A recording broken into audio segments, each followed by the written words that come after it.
사랑하는 은혜와 진리 장로교회 교우 여러분, 어젯밤도 평안하셨습니까? 오늘도 주님과 함께 동행함으로 아버지 하나님의 뜻대로 행하는 저와 여러분의 삶이 되시기를 주님의 이름으로 축원합니다. 오늘 새벽에 만나보면은 마태복음 13장 1절에서 23절입니다. 마태복음 13장 1절에서 23절을 제가 읽어드리겠습니다. 그날 예수께서 집에서 나가사 바닷가에 앉으심에 큰 무리가 그에게로 모여들거늘 예수께서 배에 올라가 앉으시고 온 무리는 해변에 서 있더니 예수께서 비유로 여러 가지를 그들에게 말씀하여 이르시되 씨를 뿌리는 자가 뿌리러 나가서 뿌릴새 덜어는 길가에 떨어짐에 새들이 와서 먹어버렸고 덜어는 흙이 얕은 돌밭에 떨어짐에 흙이 깊지 아니하므로 곧 싹이 나오나 해가 돋은 후에 타서 뿌리가 없으므로 말랐고 덜어는 가시떨기 위에 떨어짐에 가시가 자라서 기운을 막았고 덜어는 좋은 땅에 떨어짐에 어떤 것은 100배, 어떤 것은 60배, 어떤 것은 30배의 결실을 하였느니라. 귀 있는 자는 들으라 하시니라. 제자들이 예수께 나와 이르되 어찌하여 그들에게 비유로 말씀하시나이까? 대답하여 이르시되 천국의 비밀을 아는 것이 너희에게는 허락되었으나 그들에게는 아니 되었나니 무릇 있는 자는 받아 넉넉하게 되되 없는 자는 그 있는 것도 빼앗기리라. 그러므로 내가 그들에게 비유로 말하는 것은 그들이 보아도 보지 못하며 들어도 듣지 못하며 깨닫지 못함이니라. 이사야의 예언이 그들에게 이루어졌으니 일렀으되 너희가 듣기는 들어도 깨닫지 못할 것이요 보기는 보아도 알지 못하리라. 이 백성들의 마음이 완악하여져서 그 귀는 듣기에 둔하고 눈은 감았으니 이는 눈으로 보고 귀로 듣고 마음으로 깨달아 돌이켜 내게 고침을 받을까 두려워함이라 하였느니라. 그러나 너희 눈은 봄으로 너희 귀는 들음으로 복이 있도다.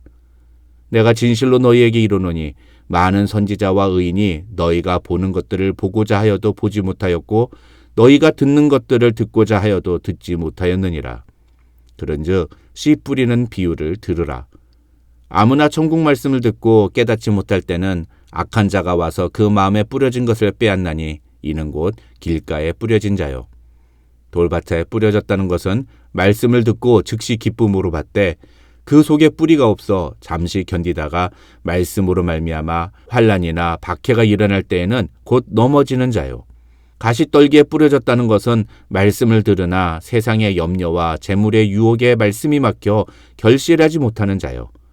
좋은 땅에 뿌려졌다는 것은 말씀을 듣고 깨닫는 자니 결실하여 어떤 것은 100배, 어떤 것은 60배, 어떤 것은 30배가 되느니라 하시더라. 오늘 본문인 마태복음 13장은 소위 천국 비유의 장으로 알려져 있습니다. 이 마태복음 13장에는 모두 8개의 비유가 등장합니다. 그 중에 앞에 등장하는 7개의 비유는 모두 천국의 속성을 말씀하는 비유입니다.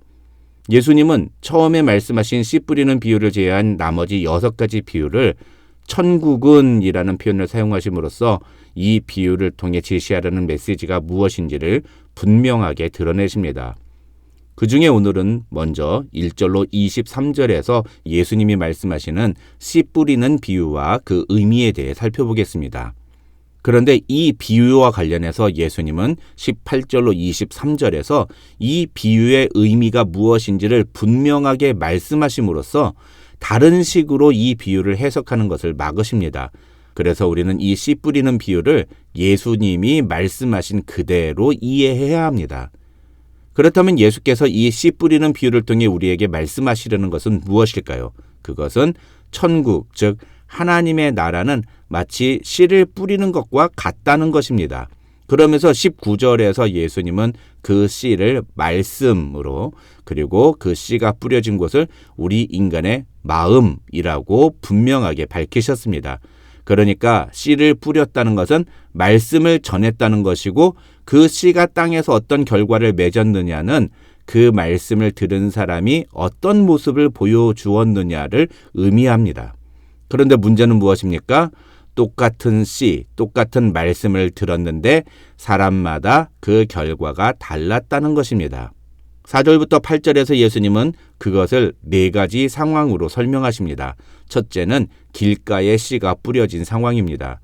길가와 같은 마음이란 어떤 것을 의미할까요? 그것은 전혀 말씀이 마음에 심어지지 않는 것을 의미합니다. 귀로는 듣지만 마음에 전혀 그 말씀이 들어가지 않는 것을 의미합니다. 그런데 19절을 보면 예수님은 이 길가에 뿌려졌다는 것을 이렇게 설명하십니다. 아무나 천국 말씀을 듣고 깨닫지 못할 때는 악한 자가 와서 그 마음에 뿌려진 것을 빼앗나니 이는 곧 길가에 뿌려진 자요. 이 19절에 의하면 4절에 나오는 새들이란 곧 악한 자를 의미하는데 중요한 것은 여기서 말하는 악한 자란 도대체 어떤 존재인가 하는 것입니다. 전통적으로 많은 설교가들은 마가복음 4장 15절을 근거로 이 악한 자를 사탄이라고 해석합니다. 그런데 어떤 학자들은 이것이 단순히 사탄만을 의미하는 것이 아닌 악한 의도를 가진 인간을 의미하는 것으로도 해석이 가능하다고 주장합니다. 다시 말하면 이 악한 자는 예수께서 선포하시는 하나님 나라의 복음을 방해하고 사람들이 그 천국 복음을 받아들이는 것을 가로막는 존재들이라는 것입니다. 저는 일단 이 사전에 나오는 새는 사탄을 의미한다고 봅니다. 그러나 사탄은 자기 혼자서도 움직이지만 사람을 통해서도 움직일 수 있습니다. 다시 말해서 사단의 짓을 하는 사람들이 있다는 것입니다. 무엇이 사단의 짓입니까? 다른 사람들이 천국 복음을 받아들이는 것을 방해하거나 가로막는 행위가 바로 사단의 짓이라는 것입니다. 안타까운 것은 이런 사단의 방해 때문에 천국 복음을 전혀 받아들이지 못하는 사람들이 존재한다는 것입니다. 두 번째 상황은 흙이 얕은 돌밭에 씨가 떨어진 경우입니다. 5절과 6절을 보면 이 경우는 흙이 깊지 아니하므로 곧 싹이 나오나 해가 돋은 후에 타서 뿌리가 없으므로 말랐다고 예수님은 말씀하십니다.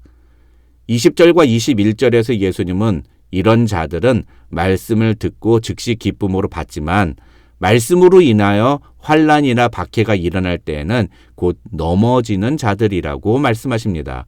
여기서 말씀으로 인하여라는 표현은 말씀 때문에, 다시 말하면 말씀을 지키려다가 환난이나 박해를 받게 되면 곧 넘어진다는 뜻입니다. 디모데후서 3장 12절을 보면 무릇 그리스도 예수 안에서 경건하게 살고자 하는 자는 박해를 받으리라고 바울은 말합니다. 또 예수님은 예수께서 택하신 자들은 세상이 미워한다고 요한복음 15장 19절에서 말씀하셨습니다.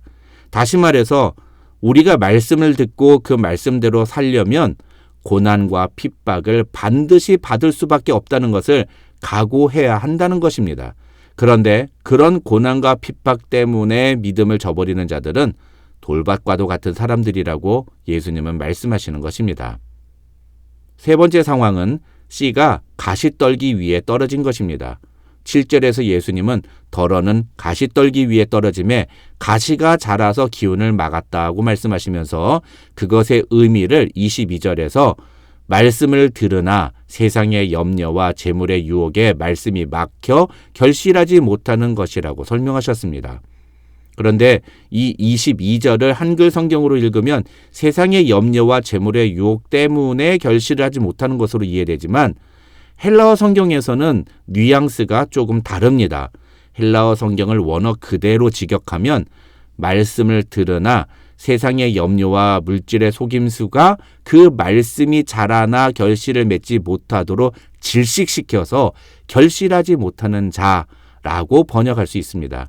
다시 말해서 세상의 염려와 물질의 속임수가 말씀을 막는 것을 능동태로 표현하고 있다는 것입니다.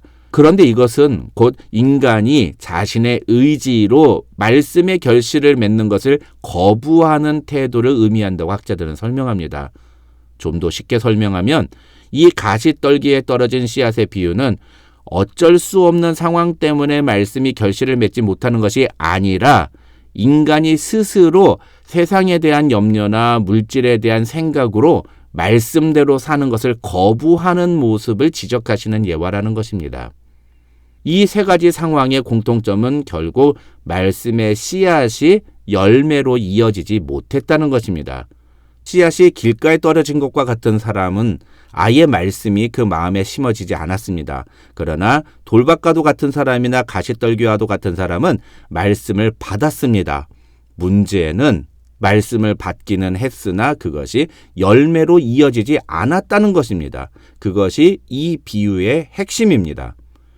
그들은 왜 결실을 맺지 못했을까요?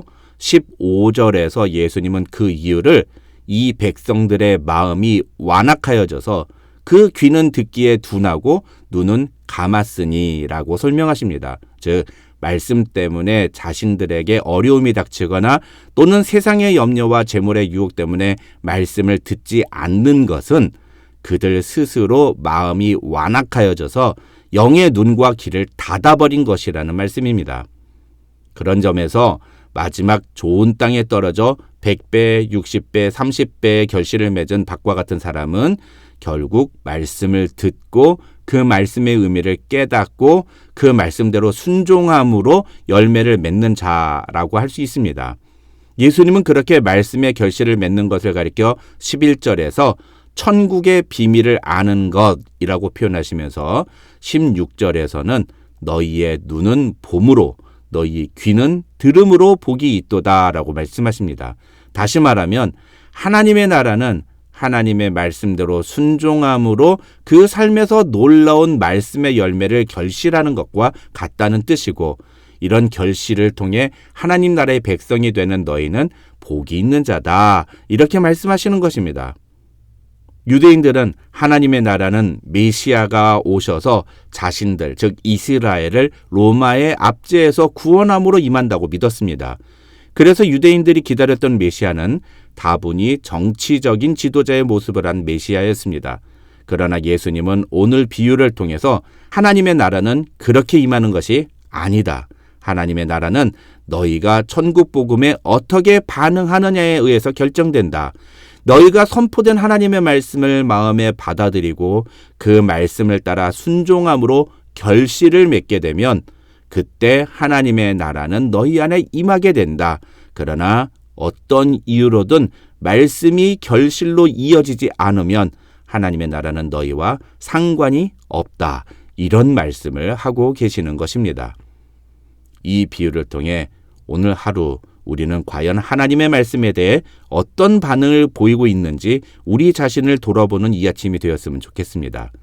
저와 여러분 모두 하나님의 말씀을 우리의 마음에 새기고 그 말씀을 깨달음으로 변화되어서 주님이 기뻐하시는 아름다운 열매를 가득 맺어가는 하나님 나라의 백성들이 되시기를 주님의 이름으로 축원합니다.